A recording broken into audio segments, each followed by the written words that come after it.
A lot of this isn't going to make sense to you, and I'm sorry about that. I'm just going to start at the beginning, with the house.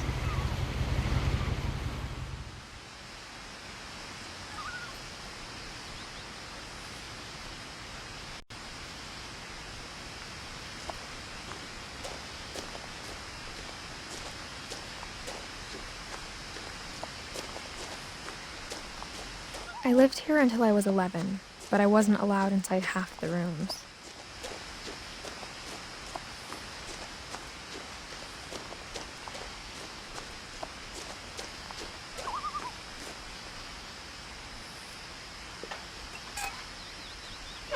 Inside the mailbox were bills from 7 years ago, marked urgent, open immediately.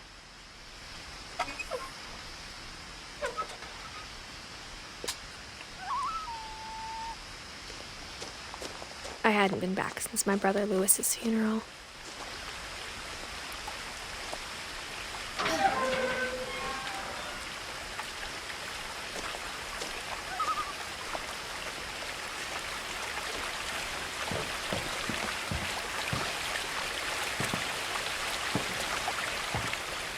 In her will, my mother left me a key, but didn't tell me what it unlocked. Maybe she thought I'd know. Or she thought that the mystery would be enough to bring me back.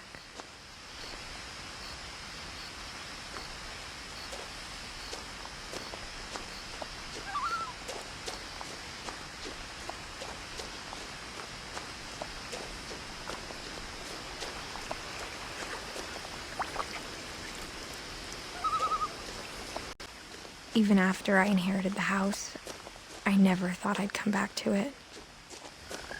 But now I had questions about my family that only the house knew the answers to.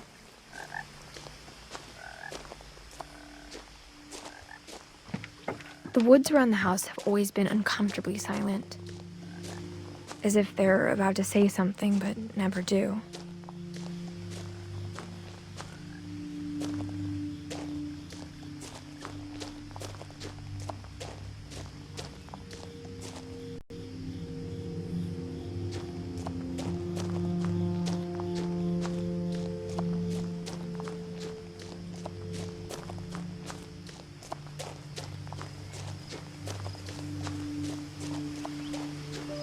The house was exactly like I remembered it, the way I'd been dreaming about it.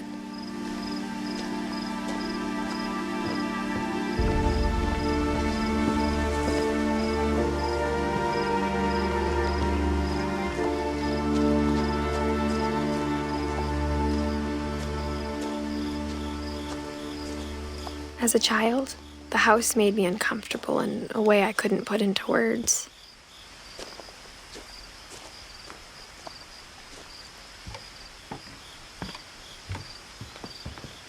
Now, as a 17-year-old, I knew exactly what those words were. I was afraid of the house.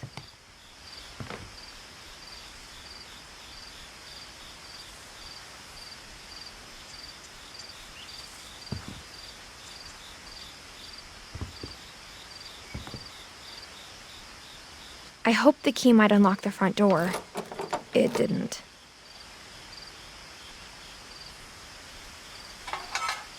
Looking in, I felt like the house itself had been waiting for me.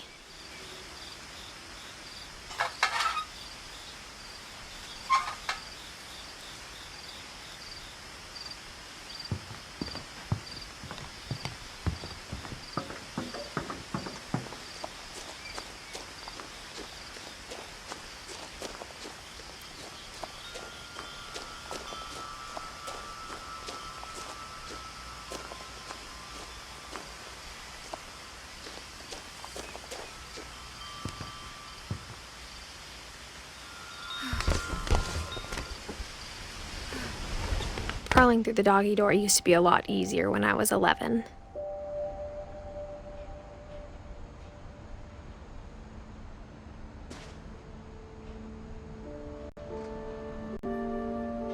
The power had been turned off the night we left.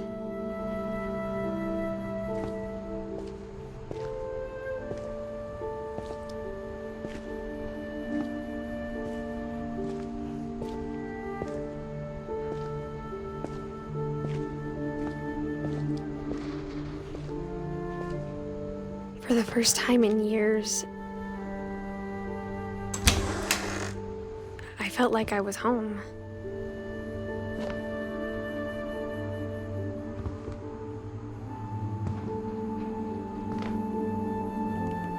But instead of a family, there were just memories of one.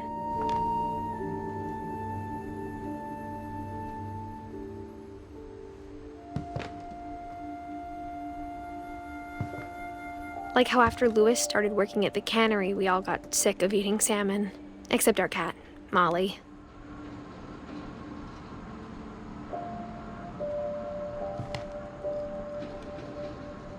Or how only one restaurant would deliver to our house, so we had Chinese a lot.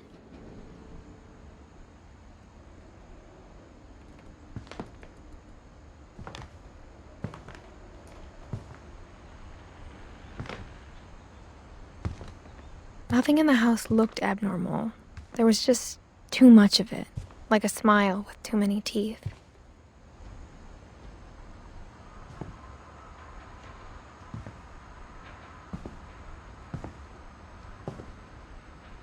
A lot of things got left behind in the whirlwind of that last night.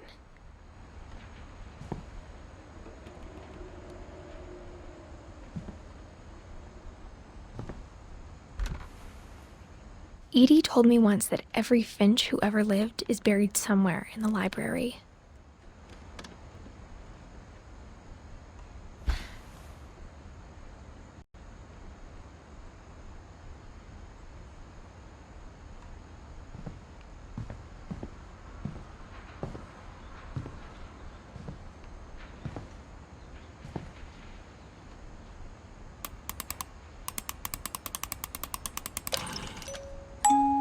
Great-Grandpa Sven built a music box for Barbara, along with the rest of the house.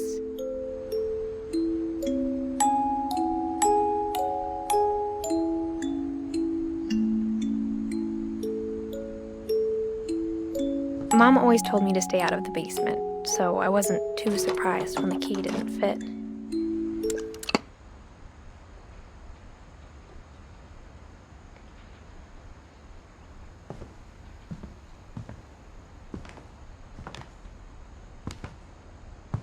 Even the fireplace had a story.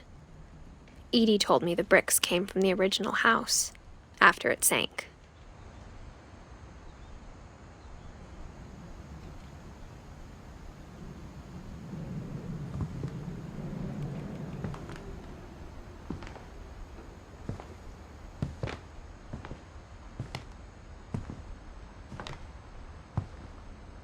The table was still a wreck from the night we left. It was like a bomb had gone off, killing everyone but sparing the furniture. My mom was the only one of us who could imagine Great-Grandma Edie living in a nursing home.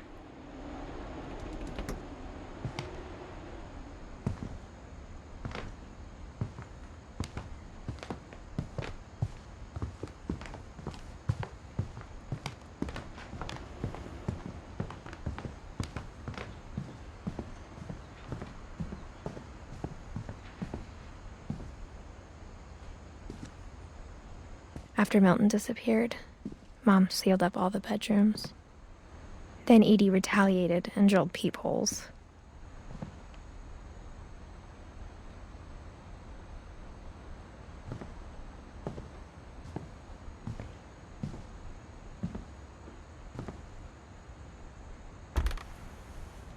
Molly always seemed like a girl I could imagine being friends with, if she hadn't died in 1947.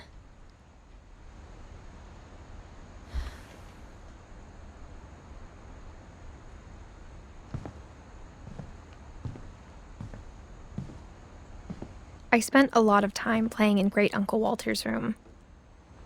I think my mom sometimes regretted not sealing it up.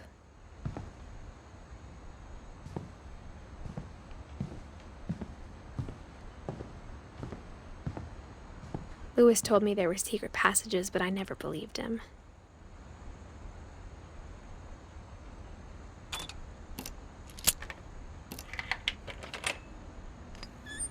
Turns out, my mom was really good at keeping secrets. Now it was time to find out what my mom had been afraid of.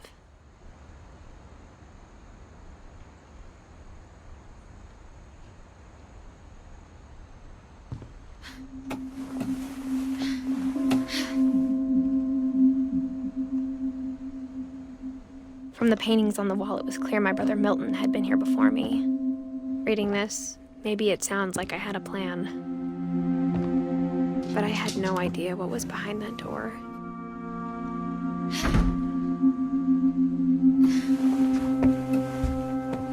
Just like I had no idea where all this was gonna lead.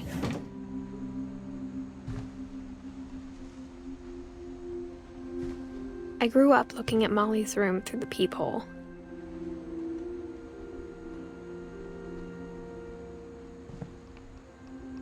Molly's gerbil had a tiny bedroom with its own even tinier gerbil cage.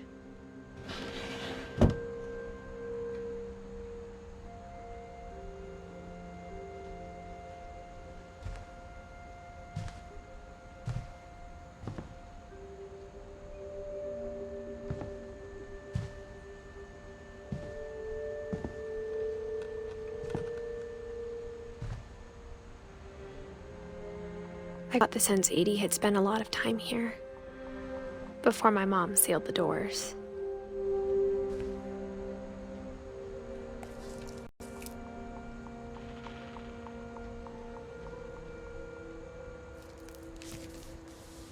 December 13th, 1947. Dear Diary, I'll be gone soon, but I wanted to tell somebody about what's gonna happen. It started when Mom sent me to bed without dinner. I woke up and I was starving, so I looked around for something to eat.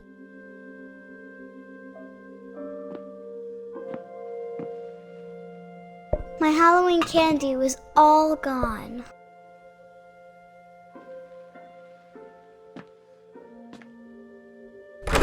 Mom, can I come out now? Sweetheart, it's late. Go to sleep. The gerbil food was dry, but I didn't mind it.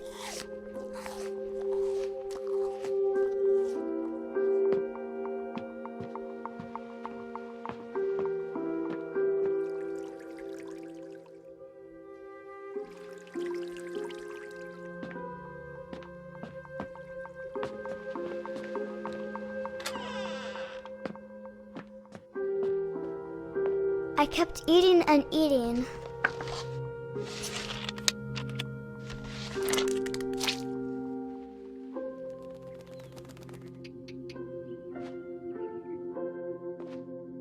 I ate a lot of things that night.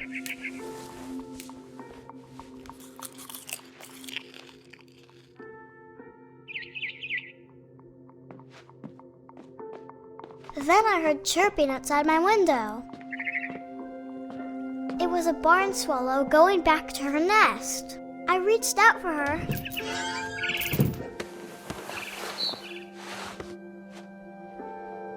And suddenly, I was a cat.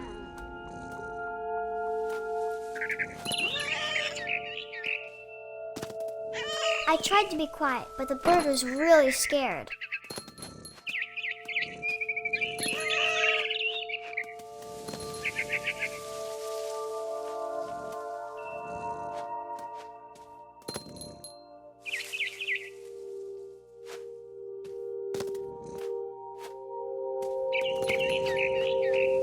Mom and Dad didn't even look at me.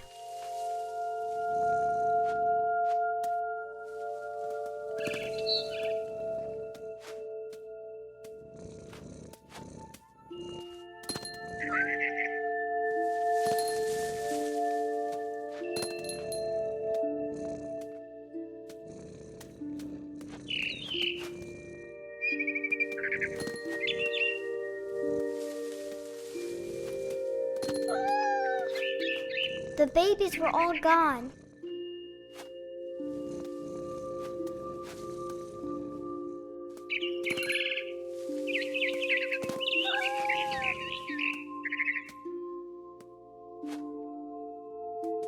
I jumped and I almost got her.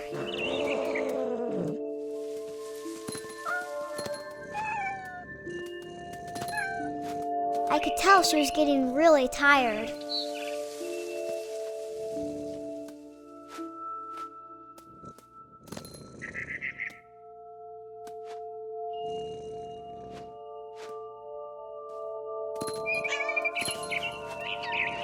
Now I was up in the big tree. I promised Dad I wouldn't climb it anymore. All I cared about was eating that mama bird.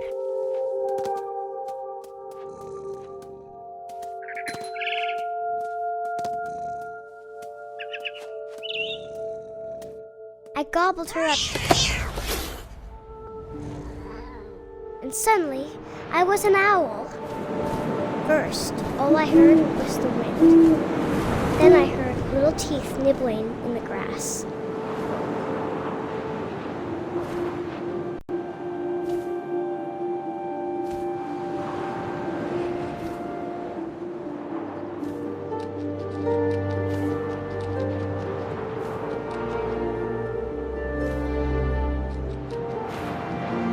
Rabbits.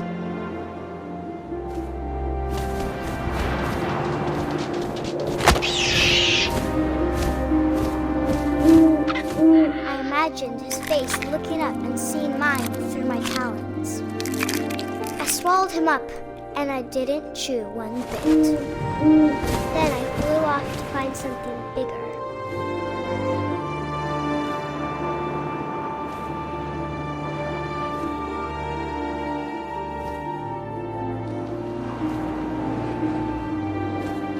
A mama rabbit.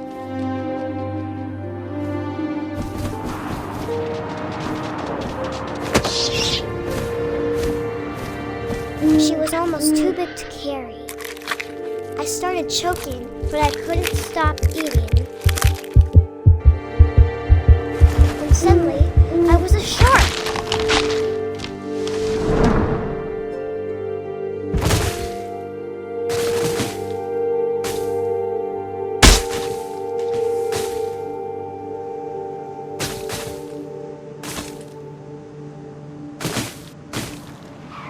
I rolled off a cliff and into the ocean. Now, I was hungrier than ever.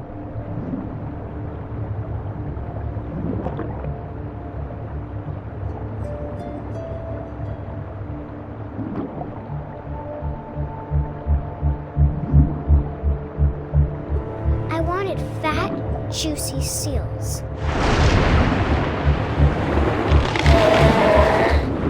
I tore off her flipper, and it tasted really good.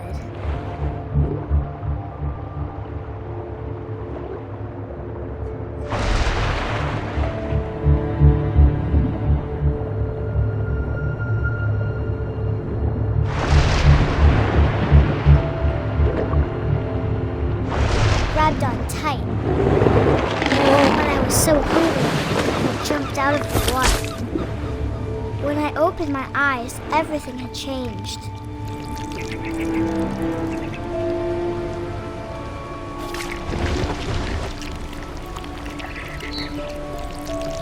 Now I was a monster, and I smelled people everywhere.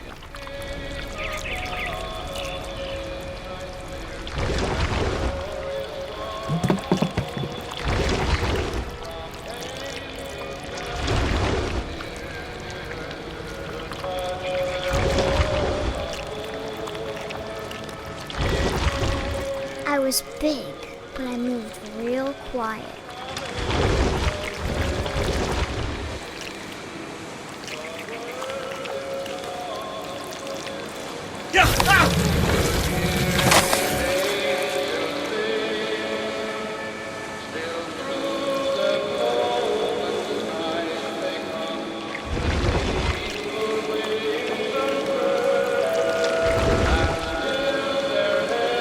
I wanted to stop, but also I didn't.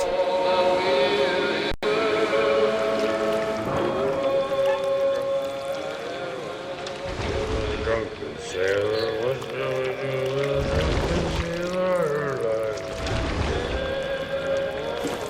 His belly was rusty, his belly was rusty, his belly was rusty.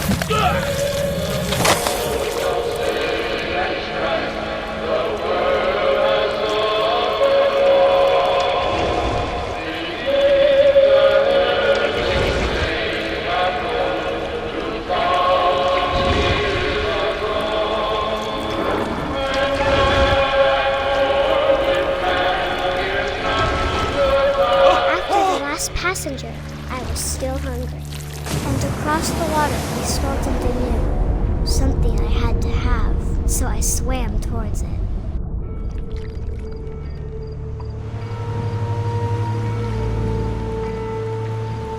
I slithered onto the sand, and the good smell went into an old pipe.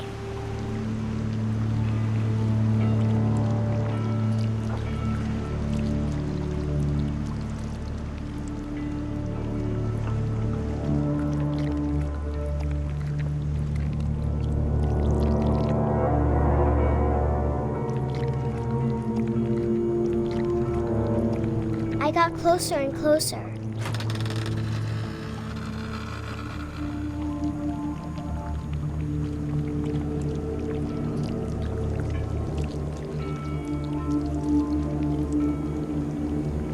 All my stomach started growling.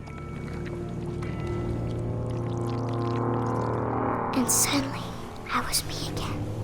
I held my breath for a long time, but I couldn't hear anything. I think it's waiting for me to fall asleep. But it's not going to wait much longer. It needs to feed, and we both know I will be delicious.